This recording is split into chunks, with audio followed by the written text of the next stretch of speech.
Hello दोस्तों, मेरा नाम है ध्रुव। आप देख रहे हैं स्टारलाइट सिम्फनीज 2024। ये साल बस कुछ दिन में ख़त्म हो जाएगा।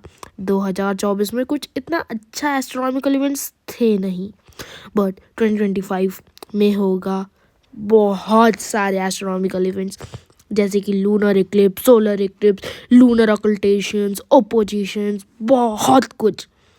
ये साल एस्ट्रो फोटोग्राफर्स, एस्ट्रोलॉजर्स एंड आप जैसे आम लोगों के लिए भी बहुत अच्छा होगा, बिकॉज इस पे बहुत सारे एस्ट्रोनॉमिकल इवेंट्स हैं जो आप अपनी नेकेड आइज, नंगी आंखों से भी देख सकते हो। सो लेट्स बिगिन, देखते हैं इस साल क्या क्या होगा।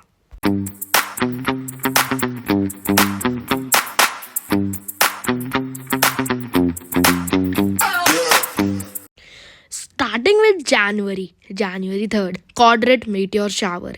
ये गाइस साल का one of the best meteor showers होता है। इसमें आपको 120 मीटियोर्स पर हार तक दिखेंगे। ये आपको क्लियर स्काई से ज़्यादा अच्छा दिखेगा। मेरी मानो तो इस दिन क्लियर स्काइज तक जाने की कोशिश करना।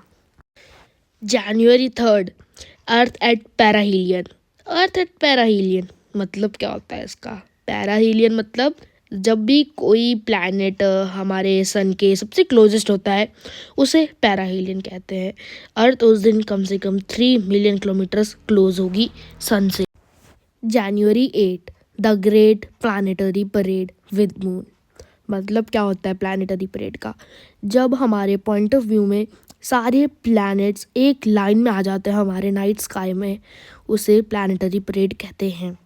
इस प्लानिटरी परेड में मरकरी को छोड़ करके सारे प्लैनेट्स होंगे, मून भी होगा। So don't miss it, it is so awesome. January 12th, Mars at opposition. अब ये क्या होता है? अपोजिशन वो होता है जब सन और अर्थ और जो प्लैनेट होता है ना जिसके साथ अपोजिशन है, वो एक लाइन में आ जाते हैं, एक रेखा में आ जाते हैं, उसे अपोजिशन कहते हैं। वो बेस्ट टाइम होता है किसी भी प्लैनेट को देखने का, फ़ोटो खींचने का, क्योंकि उस टाइम पे वो ब्राइट होते हैं। ये 2 साल में मार्स सबसे ज़्यादा ब्राइट होगा। जनवरी 13, 2025 का फर्स्ट फुल मून, इसे वुल्फ मून भी कहते हैं। 18th January, Saturn and Venus conjunction. अब ये कंजक्शन क्या होता है? कंजक्शन उसे कहते हैं जब भी कोई ऑब्जेक्ट्स, या वो प्लैनेट भी हो सकता है, वो गैलेक्सी हो सकती है, क्लस्टर हो सकता है, कुछ भी हो सकता है, डीप स्काई ऑब्जेक्ट, प्लैनेट, जब वो एक्सट्रीमली क्लोज आ जाते हैं एक दूसरे के, उसे कंजक्शन कहते हैं। सैटर्न एंड वीनस का कंजक्शन ये बहुत औसम होगा, क्योंकि दोनों के दोनों बहुत ज़्यादा ब्राइट हो चमकते हैं। आपको पता ही होगा, वीनस आपको ईस्ट साइड में दिखता है सनसेट के बाद। This is awesome, don't miss it. February 1, triple conjunction. ये भी सेम ही है कंजक्शन की तरह, बट इसमें 3 ऑब्जेक्ट साथ में होंगे। आपको नाम से पता चल रहा है ट्रिपल कंजक्शंस। इसमें सैटर्न, वीनस एंड मून एक लाइन में आ जाएंगे। ये भी बहुत अच्छा दिखेगा क्योंकि तीनों के तीनों बहुत तेज चमकते हैं। ये आपको शाम में, इवनिंग के टाइम पे ईस्ट साइड पे दिखेगा। February 2, planetary parade. वापस से एक और प्लानिटरी परेड होगी। इसमें Mars, Jupiter, moon, Venus and Saturn होगा। ये परेड इवनिंग टाइम में आपको दिखेगा सनसेट के बाद। February 16, वीनस का ओपोजिशन। आपको तो पता ही ओपोजिशन क्या होता है, भी बताया। उस दिन वीनस का ओपोजिशन होगा। वीनस -4.6 के मैग्नीट्यूड पे हो। 23 मार्च, जैसे आपको पता ही होगा सैटर्न की रिंग्स गायब होने वाली है। मैंने एक शॉर्ट भी बनाया था। हाँ, ये कुछ टाइम के लिए ही गायब होंगी। सो या 23 मार्च को एकदम गायब हो जाएंगी। अब जैसे कि इस स्क्रीनशॉट में देख सकते हैं, मैंने स्टेलेरियम से उठाया है। सो अगर आपके पास टेलीस्कोप है तो ज़रूर देखना, ये बहुत प्यारा लगेगा। अब नेक्स्ट सेलेस्टियल इवेंट अब डायरेक्ट 14 मार्च को होगा। उसको कहते हैं हम ब्लड मून इक्लिप्स। ये बहुत मस्त होने वाला है। ये नॉर्मल लूनर इक्लिप्स जैसा ही है, बस इसमें मून एकदम ब्लड रेड कलर का हो जाएगा आखिरी। बट सैडली ये इंडिया से नहीं दिखेगा। ये दुख काहे नहीं ख़त्म होता बे। नेक्स्ट जो इवेंट होने वाला है वो है 22 अप्रैल को। ये लायरन मीटियोर शावर है, या कुछ बेस्ट मीटियोर शावर तो नहीं है इसका, बट या अप्रैल का तो अप्रैल में एक ही मीटियोर शावर होता है मे बी। सो ये अप्रैल का बेस्ट मीटियोर शावर है। इसमें आपको 18 मीटियोर्स पर हावर तक दिख सकते हैं। 24 अप्रैल, वीनस का अपोजिशन, फिर से इसका मैग्नीट्यूड -4.5 होगा ईस्टर्न साइड में। आपको ये सनसेट के बाद ईस्ट साइड में दिखेगा। 5 में Mars and bee hive cluster conjunction. Bee hive cluster एक स्टार क्लस्टर है एंड आपको तो पता ही है मार्स क्या है, अपना एक करीबी प्लैनेट है जहाँ पे इलॉन भैया जी ज़रा बस्ती बसाएंगे। हाँ, तो ये नॉर्मल कंजक्शन की तरह ही है, बट इस पर कोई डीप स्काई ऑब्जेक्ट एक प्लैनेट के साथ होगा तो ये थोड़ा सा स्पेशल हुआ।